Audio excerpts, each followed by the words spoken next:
The live TV, सच सबसे आगे।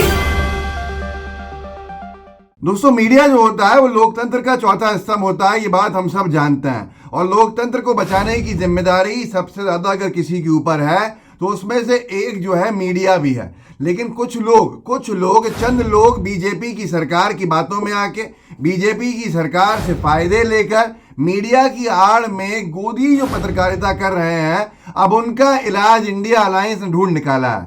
और मैं अगर कुछ लोगों की बात कर रहा हूं तो कुछ लोगों की बात कह रहा हूं, बाकी तमाम जो मीडिया के साथी मेहनत से काम करते हैं उनके बारे में नहीं कह रहा। लेकिन गोदी मीडिया का इलाज इंडिया अलायंस ने निकाल लिया है। इंडिया अलायंस से कल प्रेस कॉन्फ्रेंस में पूरी गोदी मीडिया के वो जो एंकर्स हैं नामचीन, उनकी नींद उड़ गई है। कैसे उड़ गई है कि इंडिया अलायंस एक सूची बनाने जा रहा है, और एक सूची तो सोशल मीडिया में वायरल भी होने लगी है।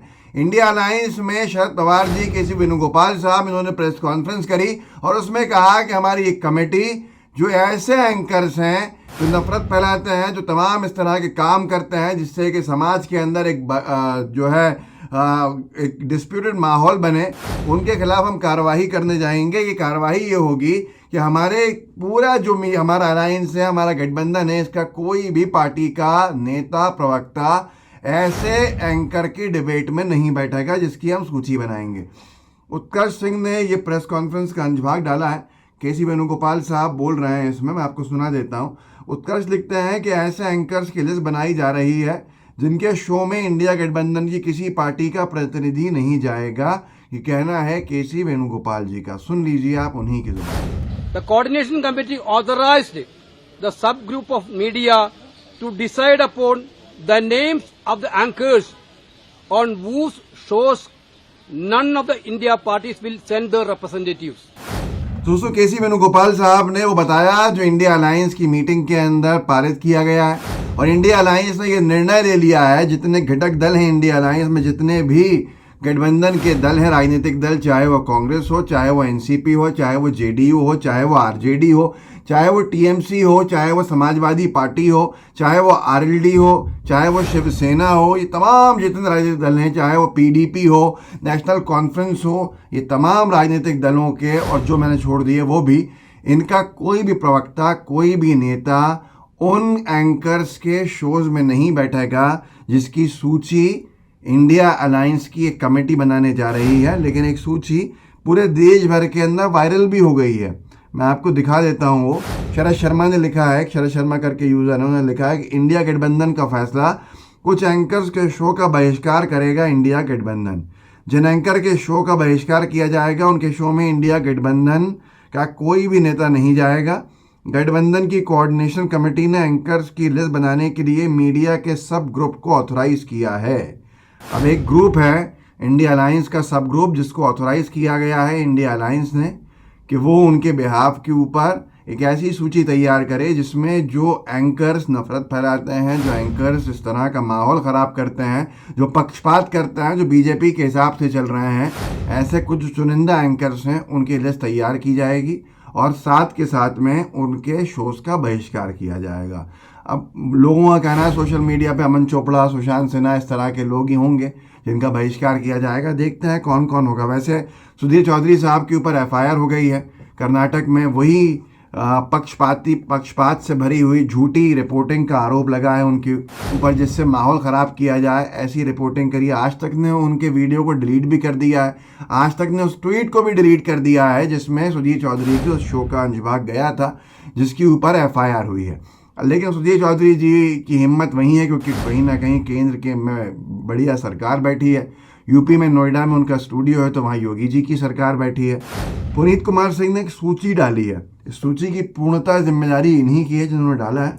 मैं या लाइव टीवी इसका वो नहीं करता, पुष्टि नहीं करता, लेकिन पुनीत कुमार ने लिखा है कि इंडिया गठबंधन की मीडिया समिति के सूत्रों की माने तो कुछ एंकरों और पत्रकारों का पूर्णतः बहिष्कार किया जाएगा। ना ही कोई इंटरव्यू और ना ही इनके डिबेट में कोई हिस्सा लेगा।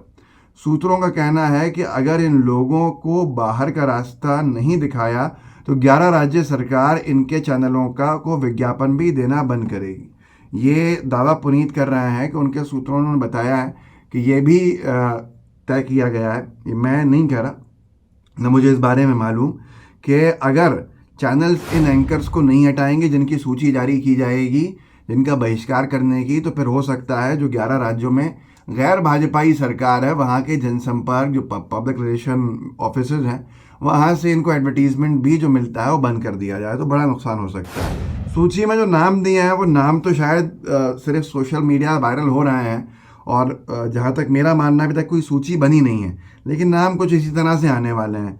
अर्नब गोस्वामी सबसे ऊपर नाम है, नविका कुमार, अशोक श्रीवास्तव, ये 3 तो ऐसा लगता है बीजेपी के प्रवक्ता को बैठा ही क्यों दिया।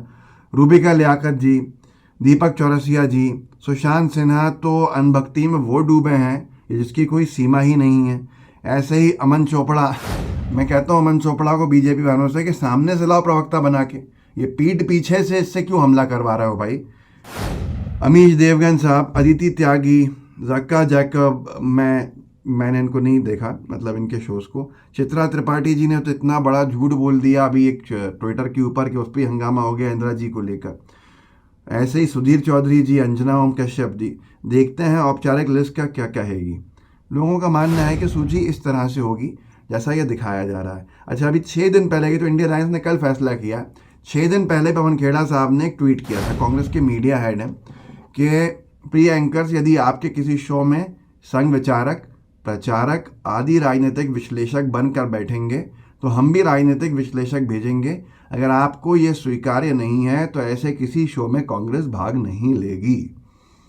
बहुत सारे शोज़ में शिकायत ये होती है, डिबेट शोज़ जो होते हैं, अब जनता देखती कितना है मुझे नहीं पता आज की तारीख में, लेकिन एक पैटर्न बनाया था जैसे बीजेपी कांग्रेस के स्पोक्स पर्सन है तो साथ में एक पत्रकार ऐसे बिठा दिए जाते हैं जो बीजेपी की ही तरफदारी हमेशा करते देखे गए हैं।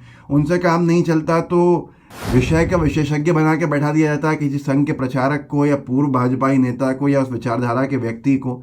एंकर तो साथ में है ही। माहौल ऐसा लगता है जैसे मानो सारी गलती जो है विपक्षी पार्टी के प्रवक्ता की है, विपक्षी पार्टी की है और बीजेपी का कुछ उसमें कसूर ही नहीं है। तो ये तमाम चीज़ों के बाद जिस तरह का निर्णय लिया जा रहा है ये बड़ा ही सोचा समझा निर्णय दिखता है।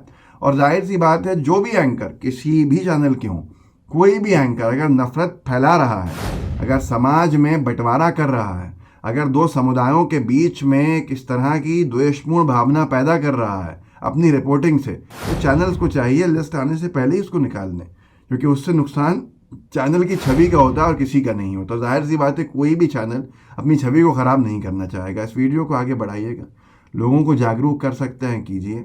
व्हाट्सएप ग्रुप्स होंगे उनमें शेयर कीजिएगा, साथ में लाइव टीवी को सब्सक्राइब भी ज़रूर कीजिए, बेल आइकन भी दबाइए। जय हिंद, जय भारत। द लाइव टीवी, सच सबसे आगे।